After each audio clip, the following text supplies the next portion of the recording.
Hello दोस्तों, नमस्कार। आप सभी का स्वागत है हमारे channel Hindi GS practice class by Hemlata में। तो आज हम लोग क्या पढ़ रहे हैं? राम भक्ति शाखा। हिंदी साहित्य में क्या चलेगा? राम भक्ति शाखा चलेगा। तो चलिए राम भक्ति शाखा को टाइम ना वेस्ट करते हुए चालू करते हैं। तो राम भक्ति शाखा अब उसे क्या कंटिन्यू करिएगा। इसके पहले क्या चल रहा था? कवि गंग और दक्षिण भारत के कृष्ण कवि, इसको मैंने समाप्त कर दिया है। और अब हम लोग हेडिंग डालेंगे क्या? राम भक्ति शाखा। तो फाइंड करके लिखिएगा साथ साथ में राम भक्ति शाखा। पहले लिखिएगा फिर समझ में आएगा। जिन भक्त कवियों ने अयोध्या के राजा किसके? दशरथ के पुत्र।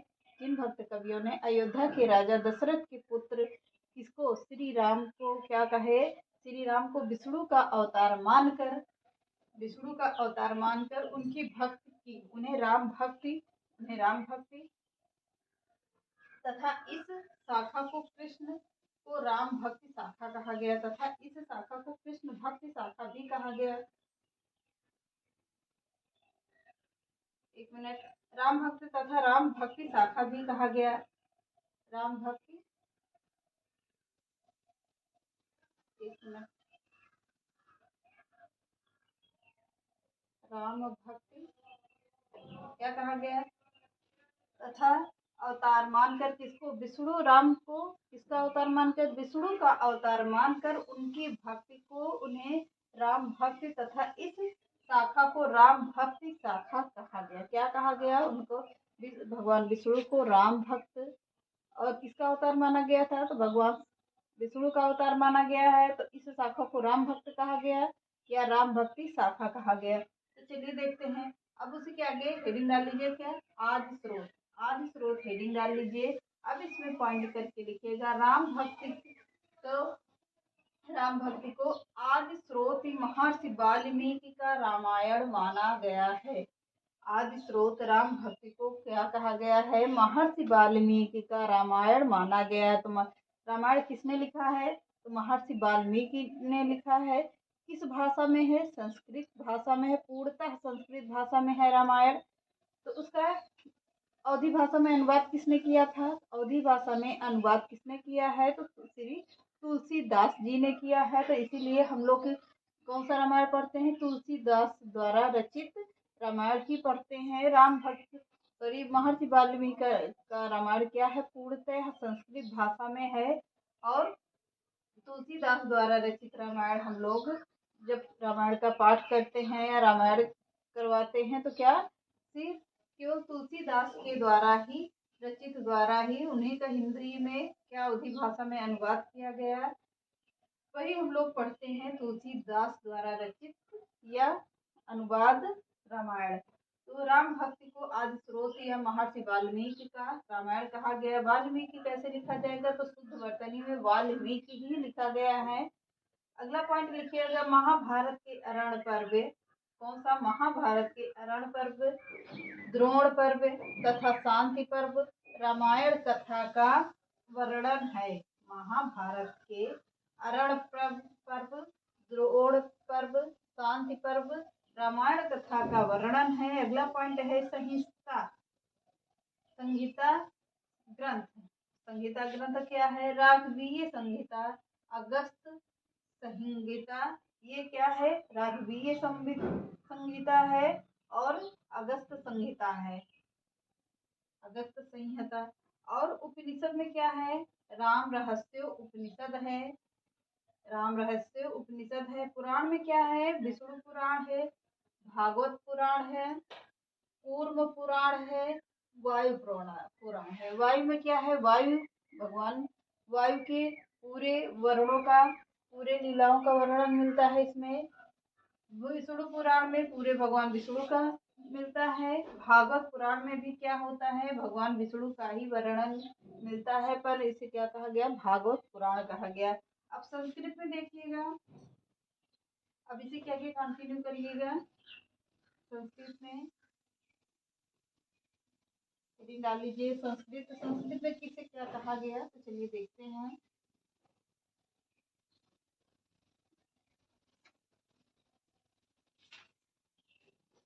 संस्कृत हेडिंग डालिए।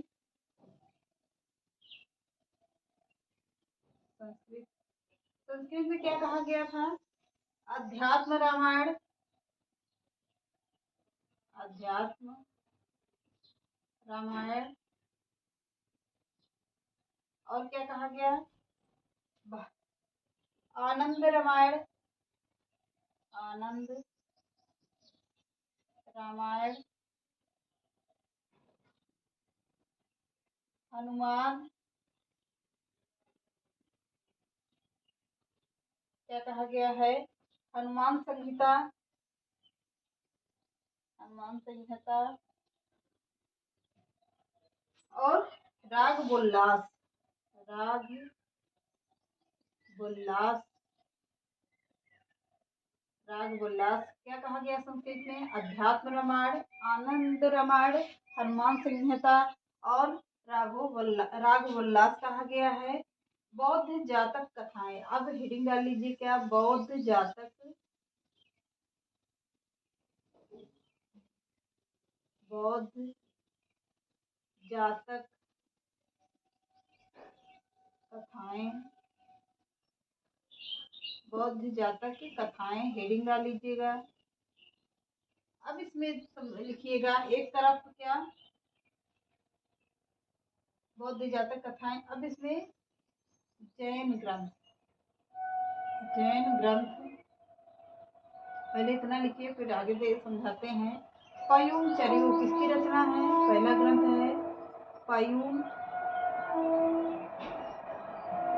चरियु, किसका है? तो यह है स्वयंभू की रचना है, स्वयंभू की रचना है। पयुम चरियु किसकी रचना है? स्वयंभू की है। अगली रचना है पौम चरियु, पौम चरियम, पयुम चरियम। पर यह रचना किसकी है? विमल सूर्य की रचना है, विमल सूर्य की रचना है। तीसरी रचना कौन सी होगी? सिया चरियम, सिया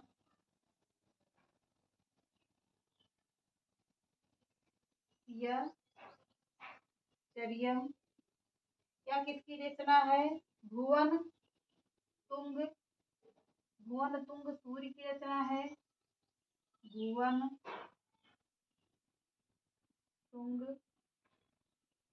सूर्य की रचना है। अगली रचना कौन सी है? रामचरियम, रामचरियम। यह रचना किसकी है? यह भी इन्हीं की रचना है, भुवन तुंग सूर्य की रचना है ये। अगली रचना कौन सी होगी? पांचवी उत्तर पुराण, उत्तर पुराण। यह रचना किसकी है? यह गुणभद्र की रचना है, गुणभद्र की रचना है यह। अगली रचना देखिए महापुराण, महापुराण। यह किसकी रचना है? तो यह पुष्पदत्त की रचना है, पुष्पदत्त की रचना है यह। अगली रचना कौन सी है? पद्म पुराण, पद्म पुराण। यह किसकी रचना है? यह रवि सेन की रचना है, रवि सेन की रचना है। किसकी रचना मानी जाती है? तो जैन ग्रंथ कौन कौन से आते हैं? पयुम चरियु किसकी रचना है? स्वयंभू की रचना है। पौम चरियम किसकी रचना है? तो विमल सूर्य की रचना मानी जाती है। सिया चरियम रचना किसकी है? भुवन तुंग सूर्य की रचना है। रामचरियम रचना किसकी है? तो ये भी भुवन तुंग सूर्य की रचना है। उत्तर पुराण गुणभद्र की रचना है। महापुराण किसकी है? पुष्पदत्त की रचना है। पद्म पुराण किसकी रचना है? तो रवि सेन की रचना है। अब इसमें पॉइंट करके लिखिएगा। दक्षिण के अलवार भक्तों में, यहीं पर ऐसे करके लिख लीजिएगा पॉइंट करके। दक्षिण के अलवार भक्तों में राम भक्ति पाई जाती है। दक्षिण में अलवार भक्तों में राम भक्ति पाई जाती है। कौन सी भक्ति पाई जाती है? तो राम भक्ति, यानी राम को मानते थे, पाई जाती है। अलवारों की संख्या कितनी है? अलवारों का भी मैंने प्रश्न करवाया भी है।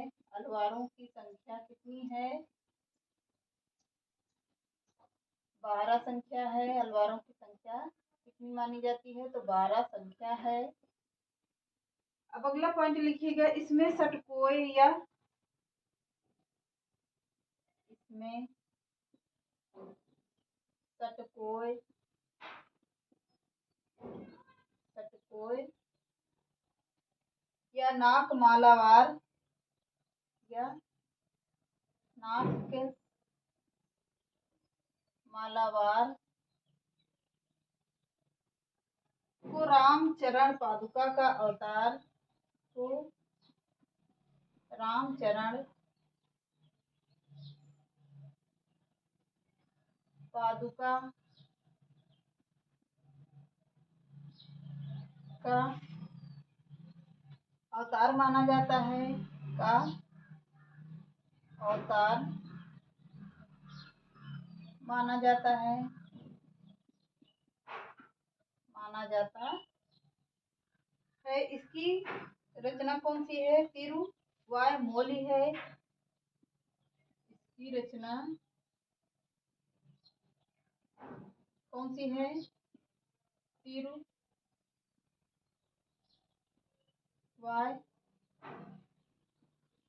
तिरुवायमोली है। कौन सी है? तिरुवायमोली है।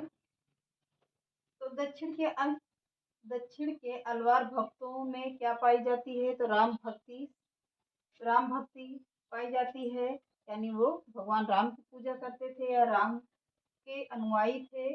अलवारों की संख्या कितनी मानी जाती है? तो 12 अनुयायी थे। सॉरी, 12 क्या थे? अलवार थे।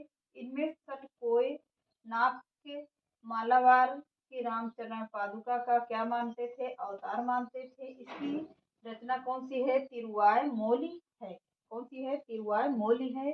अब इसी आगे कंटिन्यू करते हैं। यहाँ से बहुत सारे प्रश्न बनते भी हैं, तो आप लोग नोट करके लिखते भी रहिएगा साथ साथ में। अन्य भाषाओं के रामायण देख लेते हैं। अब अन्य भाषाओं के रामायण में क्या कौन कौन सा आता है? अन्य भाषाओं के रामायण, अन्य भाषा में भी रामायण को माना रखा गया है कि अपने अपने जगह पर केस में दक्षिण में है तो दक्षिण या द्रविड़ भाषा में होती है, वैसे करके है। कीमती वाणी रामायण पहली कौन सी है? कीमती वाणी रामायण।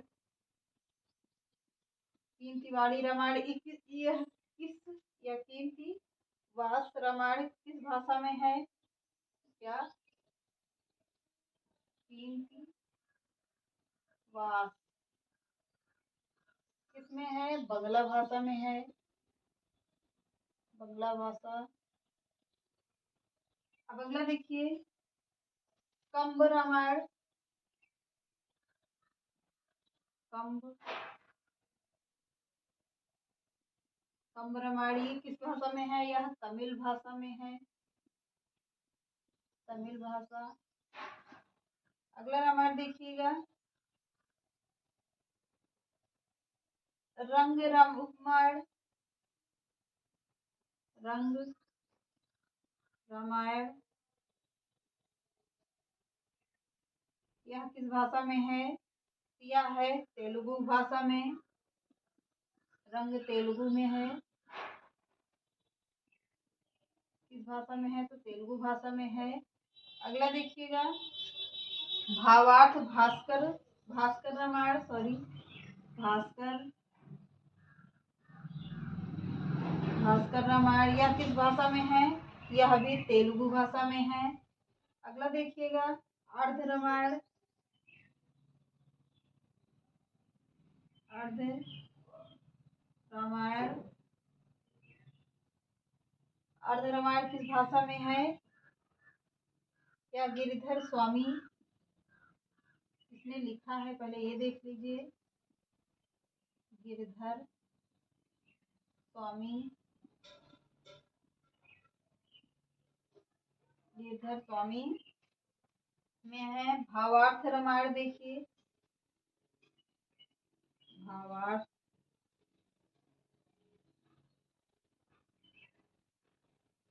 रामायण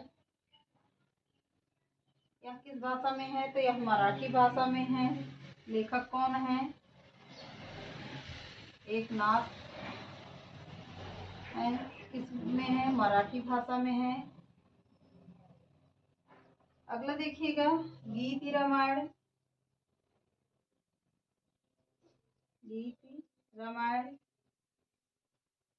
यह इसके लेखक कौन है? शंकर देव हैं। शंकर देव। तो किस भाषा में है? तो यह है असमिया भाषा में है। यानी असमिया भाषा में है। असम की भाषा है ये। अगला देखिए जाएगा, रामायण कपूर चंद्र। रामायण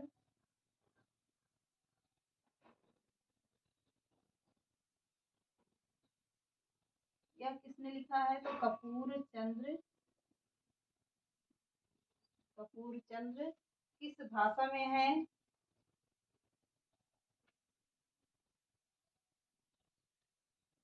पंजाब। कपूर चंद्र त्रिजसा, त्रिजसा, त्रिजसा किस भाषा में है? तो यह है पंजाबी भाषा। यह किस भाषा में है? पंजाबी भाषा में है। अगला देखिएगा, रामानुजाचार्य। ऐसे करके लिख लीजिएगा। पहले देखिए, तीन तिवारी रामायण किस भाषा में है? तीन तिवास इसके लेखक हैं। किस भाषा में है? तो तमिल भाषा में है। कंब रामायण किस भाषा में है? तमिल भाषा में है। रामायण रंग रामायण राइटर कौन है? रंग है। भाषा कौन सी है? तेलुगु है। भास्कर रामायण किसमें है? तेलुगु भाषा में है। और अर्ध रामायण किस भाषा में है? तो गिरधर स्वामी इसके कौन होंगे? राइटर होंगे। और भाषा नहीं पता है। भावार्थ रामायण किसके लेखक कौन है? एकनाथ है। भाषा कौन सी है? मराठी भाषा है। गीति रामायण इसके राइटर कौन है? शंकर देव हैं। किस भाषा में है? तो असमिया भाषा में है। रामायण के रचनाकार कौन है? तो रामायण अगर ऐसे ही इस तुलसीदास को ना देकर इन सबको देता है तो आप लोग इसको ध्यान से देखिएगा। कपूर चंद्र त्रिजसा किस भाषा में है? इसके राइटर कौन होंगे? कपूर चंद्र त्रिजसा पंजाबी भाषा में है। अब हेडिंग डाल लीजिएगा क्या? रामानंद। इस रामानंद को पढ़ते हैं तो इसमें नए चैप्टर से है। तो चलिए कल को चालू करते हैं। तो आज के सेशन को यहीं समाप्त करते हैं। चैनल पसंद आए तो लाइक करिए, सब्सक्राइब करिए और ज़्यादा से ज़्यादा लोगों को शेयर करिए। नमस्कार।